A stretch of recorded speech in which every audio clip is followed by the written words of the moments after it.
very warm welcome to Film Alive, the weekly film magazine programme where we invite artists and novelists and filmmakers to talk about their craft.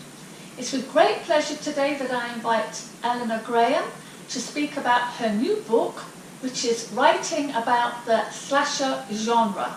Eleanor, tell us a little bit about this new book. Okay, so this book is about the slasher genre. I did lots of research into the slasher genre conventions, so I watched many films, for example Halloween, Friday the 13th, and I looked very specifically at the conventions that you see. And this is summarising what my book is about. Okay, so can you tell us a little bit about the characters and characterisation issues? Yes, so one of the conventions that you see in slasher films is the characters. You usually see the character of the Scream Queen. The Scream Queen is could be multiple characters or just one. So, especially in film opening, you see that the Scream Queen or Scream King, or both, they die at the start because they're killed by the killers. And after that, throughout the film, you see Scream Queens and Scream Kings killed throughout. Mm-hmm. And then, moving on to the next character that you see the final girl. She is the main protagonist usually, and she is usually very resourceful, very intelligent, usually brunette or dusty blonde, and she usually survives the killer or even kills the killer, but mainly just survives the killer in the end. And also, obviously, there is the character of the killer.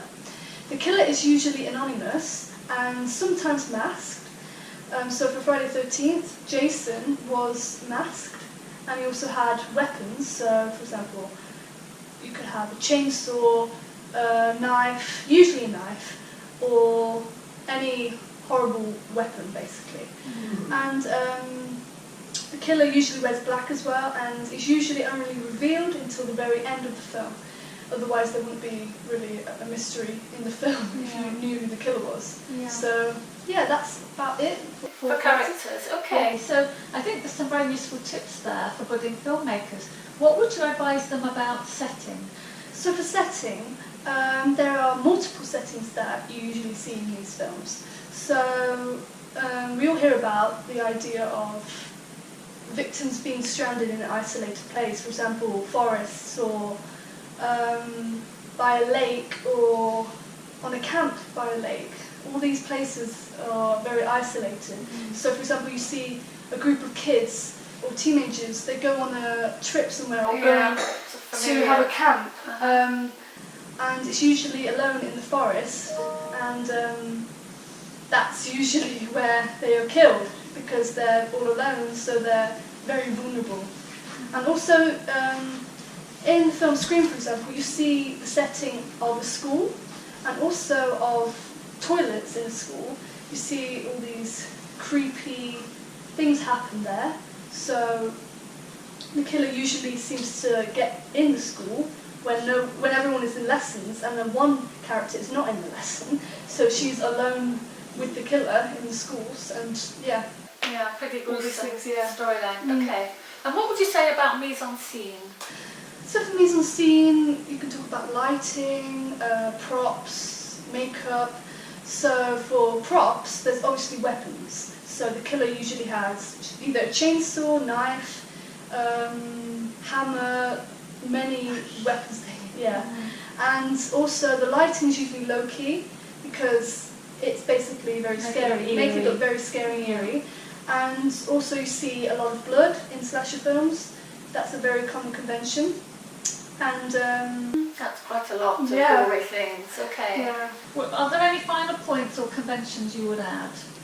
So I'd say also, within these films, there are characters of authority figures. So, for example, parents of these teenagers. Mm-hmm. The teenagers are usually main protagonists. So the parents of these main protagonists are usually useless, honestly. And in the films Cherry Fall and Scream, the final girl's father is usually a police figure, usually an authoritarian figure. And it turns out that the police figure never even does anything. It's completely not there to help or support. Basically, it's basically saying the killer can get anywhere. Basically get anywhere without being caught. The police have no no say or no idea. They have no idea where the killer is or what the killer's doing. Yeah. Okay, Eleanor, so we wish you the very best of luck. Are there any final points you'd like to make about your book, to promote it, to sell it? Well, I could also say there's many theories in my book that I mentioned. So, for example, Judith Butler, Carol Clover, who came up with the idea of the final girl character, as I said before, Laura Mulvey, her male gaze theory, Todorov, he has the narrative theory, which is about having 5 parts of narrative.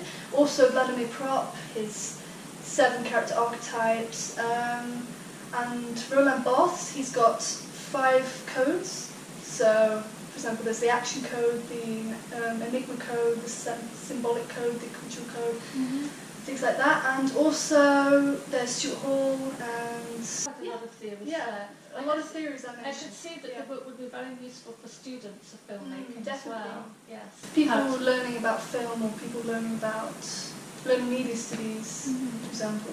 Okay. Yeah. Okay, so thank you very much for joining us today. Thank you, and we wish you the best of luck with the book. Thank you. Bye-bye. Bye.